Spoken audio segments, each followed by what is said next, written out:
से लेकर कानपुर इलाहाबाद तक हर स्टूडेंट को मैंने टक्कर दी है।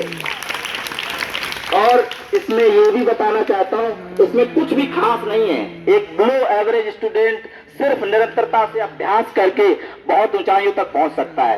ये मैं बहुत की पॉइंट आपको बता रहा हूं। जो निरंतरता के साथ सिर्फ एक निश्चित वे में पढ़ाई करता रहेगा तो वो ऊंचाइयों तक पहुंचेगा, उसे रोक नहीं सकता कितना भी कोई खींचने वाला हो। मैं इसमें जब विद्यालय में आया कक्षा 6 में तो उस समय भी टेस्ट हुआ करता था। टेस्ट हमेशा इस विद्यालय में हुआ है। आप बहुत गौरवशाली व्यक्ति हैं जो इस विद्यालय में पढ़ते हैं।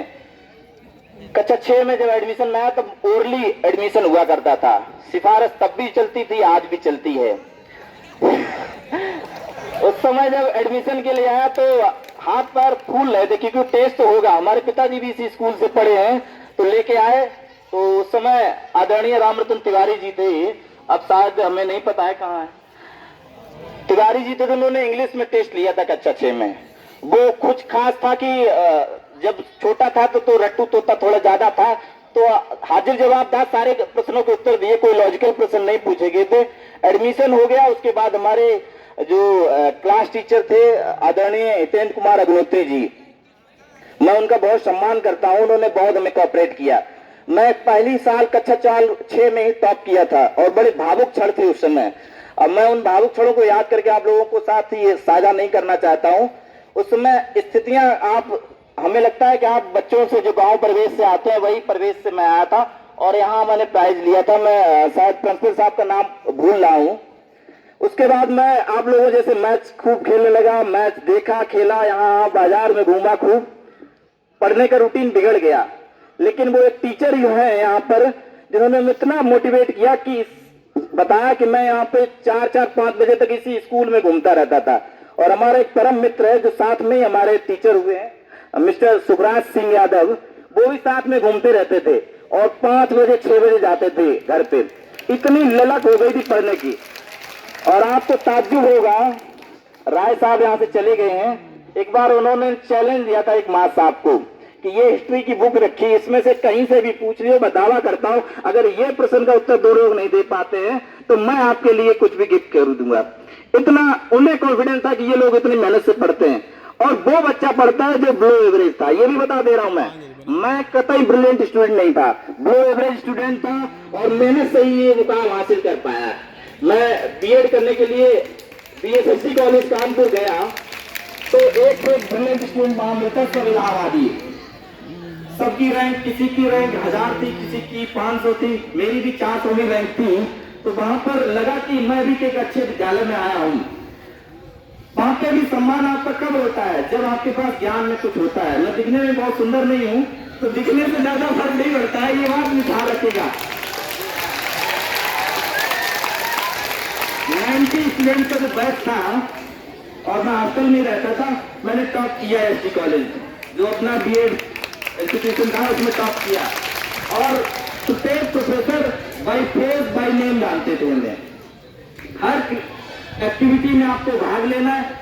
पढ़ाई का मतलब ये नहीं कि आप हाई स्कूल टॉप कर दिए बस ब्रिलियंट हो गए, इंटर टॉप कर दिए, मैं कतई नहीं मान सकता हूं। आप अगर हाई स्कूल टॉप नहीं कर पाए, हाई स्कूल एवरेज रहे, इंटर एवरेज रहे, फिर भी आपने अगर पढ़ने की ललक जगा ली, अपने अंदर आपने ज्वाला जगा ली पढ़ने की, तो आप बहुत कुछ हासिल करेंगे। दूसरा, मैं इसका निगेटिव पहलू दूसरा भी बता देता हूँ। कुछ बच्चे हैं जो पढ़ने में बहुत तेज होते हैं, बड़ा पढ़ाई करते हैं, उन्हें सफलता नहीं मिलती। जब कभी सफलता मिलती है बड़े निराश हो जाते हैं। मैं अक्सर होकर एक सफलता पाई है, जाने कितनी सैकड़ों असफलताओं के बाद एक सफलता। जॉब एक आम आदमी को लेना बहुत मुश्किल काम होता है। मैंने जॉब ली है और आपकी तरह से तैयारी करके ही ली है, बड़ी मेहनत के बाद। तो आप मेहनत करिए रहिए।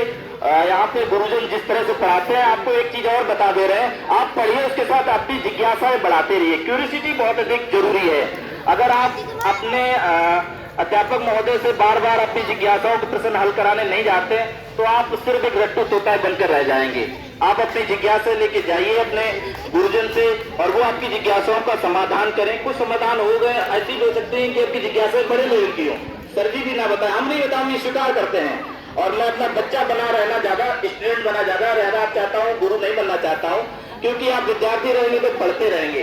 मैंने जीवन में जॉब ली है, उससे पहले मैंने एक पेड़ किया था कि जब तक मैं लोगों को पढ़ाऊंगा तो पढ़ता रहूंगा। जिस दिन मैं पढ़ना बंद कर दूंगा, पढ़ाना बंद कर दूंगा। मैं आज भी पढ़ता हूं और पढ़ाता भी हूं। अंत में मैं आप लोगों को चाहते हैं कि और थोड़ी, कुछ भी बच्चे हैं कहीं से कि गांव परिवेश या शहर से आए हैं, वो लोग मेहनत करें और हो सके तो जॉब हासिल करें। जॉब ना मिले तो इतने अच्छे आप पैसे कमा सके आपके, क्योंकि आर्थिक स्थिति वो स्थिति है जो आपको सम्मान भी दिलाती है, आपकी बेसिक जरूरतें उनको भी पूरा कराती है। तो आप यदि इस विद्यालय का नाम रोशन करेंगे तो बड़े बड़े पद पे भी जाएंगे। अगर बड़े पद पे नहीं, छोटे पद पे या फिर कुछ आप जीविका कर लेते हैं तो भी बड़ी सम्मान की बात होगी। ये नहीं है कि जो व्यक्ति अगर छोटे पद पे पा पाया है तो वो खुश नहीं रहेगा। मैं आज एक बेसिक में टीचर हूँ, बहुत खुश हूँ और मैं अपने बच्चों के साथ बिल्कुल बच्चापन में रहता हूँ। कभी मुझे ये एहसास नहीं कि मैं टीचर बन गया हूँ। ऐसे ही मैं रहता हूँ, ऐसे ही मैं पढ़ाता हूँ। और जो अगर सफल नहीं हो पाए जिंदगी में, जीविका अर्जन का आपने पैसा नहीं कमा पाया तो स्थितियां बहुत नाजुक होने वाली हैं। उनके लिए वसीम बरेलवी जी ने एक शेर कहा, मैं उसके साथ अपनी बात समाप्त करना चाहूंगा। उन्होंने कहा है, आंखें मूंद लेने से खतरा न जाएगा, आंखें मूंद लेने से खतरा न जाएगा, जो जो देखना पड़ेगा वो देखना नहीं जाएगा। अगर आप चाहते हैं कि कुछ हासिल कर पाए तो आप मेहनत कीजिए और निरंतरता से मेहनत कीजिए। ये नहीं कि आज आपने 4 घंटे पढ़ लिया, 8 घंटे पढ़ लिया, उसके बाद 6 दिन गायब हैं, कभी सफल नहीं हो पाएंगे। अगर कोई रेस्ट में उदाहरण हो तो मैं नहीं कह सकता हूं। अगर आप घंटे 2 घंटे की आपके रेगुलर पढ़ने की क्षमता है तो आप निश्चित श्योर, मैं उसके साथ लिख के स्टाम्प दे सकता हूं कि वो सफल होगा, कहीं ना कहीं सफल जरूर होगा। धन्यवाद।